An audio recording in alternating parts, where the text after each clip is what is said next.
নমস্কার বন্ধুরা, আজ একটা নতুন আপডেট নিয়ে হাজির হয়েছি। বিভিন্ন সূত্রে আমি যে আপডেটটা পেয়েছি সেই আপডেটটা আমার মনে হলো যে আপনাদের জানিয়ে রাখা প্রয়োজন, এই জন্য আজ নতুন একটা ভিডিও নিয়ে হাজির হয়েছি। সেই আপডেটটা হলো ডায়মন্ড হারবার। আপনারা জানেন তৃণমূল কংগ্রেসের গড় হিসেবে পরিচিত ডায়মন্ড হারবার, যেখানে তৃণমূল কংগ্রেস অভিষেক বন্দ্যোপাধ্যায়কে প্রার্থী ঘোষণা করেছে।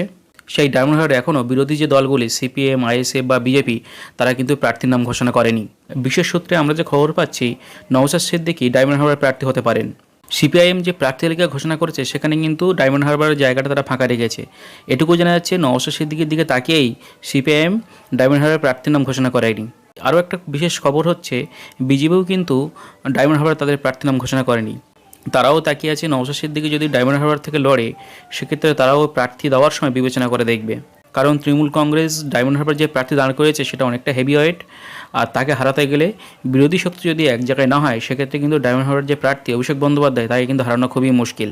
তাছাড়া আপনারা অনেকবার শুনেছেন নওশাদ সিদ্দিকী তিনি একাধিকবার বলেছেন তিনি ডায়মন্ড হারবার অভিষেক বন্দ্যোপাধ্যায়ের বিরুদ্ধে লড়তে চান। এমনকি সেখানে গিয়ে অনেক সভা সমিতিও তিনি করেছেন। এমন পরিস্থিতিতে তিনি যদি ডায়মন্ড হারবার হয়ে না লড়েন, তাহলে বিরোধীর পক্ষ থেকে একটা ভুল বার্তা যাবে, যে জিনিসটা তৃণমূল কংগ্রেস কিন্তু অনেক পজিটিভলি নেবে এবং বিরোধীদের আক্রমণ করবে। তৃণমূল কংগ্রেস থেকে দাবি করা হয় ডায়মন্ড হারবার তাদের একটা গড়, সেখানে তাদের প্রচুর সংখ্যক একটা ভোট তারা পায়।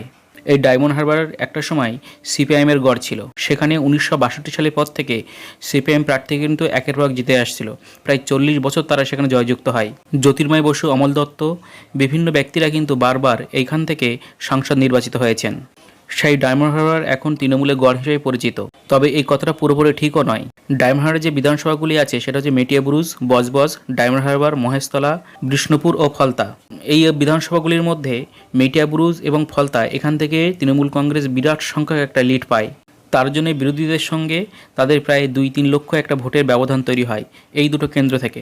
কিন্তু বাদবাকি যেমন ডায়মন্ড হারবারে সেখানে কিন্তু তৃণমূল কংগ্রেসের তেমন কোনো সংগঠন নেই। মহেশতলার ক্ষেত্রেও একই ব্যবস্থা এবং বিষ্ণুপুরের ক্ষেত্রেও একই অবস্থা। শুধুমাত্র মেটিয়াবুরুজ এবং ফলতা এই দুটি আসন থেকে তৃণমূল কংগ্রেস বিশাল পরিমাণে লিড পেয়ে যায়। এখন সিপিআইএম ও আইএসএফ যদি মেটিয়াবুরুজ এবং ফলতা এই দুই জায়গায় তাদের সংগঠন একটু জোর করতে পারে, বা তৃণমূল কংগ্রেস যে ভোটগুলো সেই ভোটগুলো যদি কেটে তাদের দিকে আনতে পারে, তাহলে কিন্তু অভিষেক বন্দ্যোপাধ্যায়ের জেতাটা অনেকটা কঠিন হয়ে যাবে।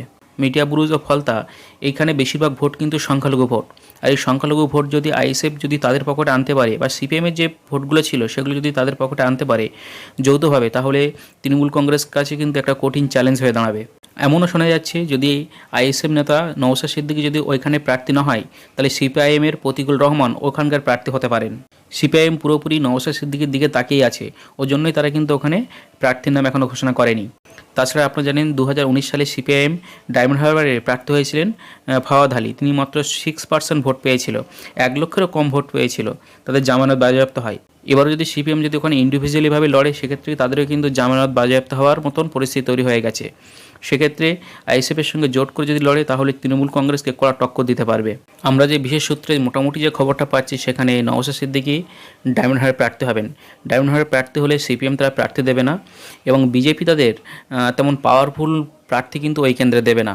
তারাও কিন্তু ভিতরে ভিতরে নওশাদ সিদ্দিকী একটু হলেও সাপোর্ট করবে। যেমনটি করেছিল সাগরদিঘির উপনির্বাচনে, তেমনই কিন্তু একটা লড়াই হতে চলেছে ডায়মন্ড হারবারে। তবে সেক্ষেত্রে যদি নওশাদ সিদ্দিকী দাঁড়ায়, তাহলে নওশাদ সিদ্দিকী যদি না দাঁড়ায়, সেক্ষেত্রে বিজেপি কিন্তু একটা হেভিওয়েট প্রার্থী দেবে। তৃণমূল কংগ্রেসও তাদের প্রার্থী দিয়ে ফেলেছে, এবং সিপিআইএম প্রতিকুল রহমানকে ডায়মন্ড হারবার থেকে লড়ার জন্য টিকিট দেবে। এখন দেখা যাক, রাজনীতি পুরোটাই সম্ভাবনার একটা ফল। সিপিআইএম এবং আইএসএফ বা কংগ্রেস এই জোট তারা কী ভাবনা চিন্তা করছে, সেদিকে আমাদের চোখ থাকবে। আর নতুন কোনো আপডেট আসলে অবশ্যই আমাদের চ্যানেলে তা প্রকাশ করব। আপনার নতুন আপডেট পাওয়ার জন্য আমাদের চ্যানেলটাকে অবশ্যই সাবস্ক্রাইব করবেন।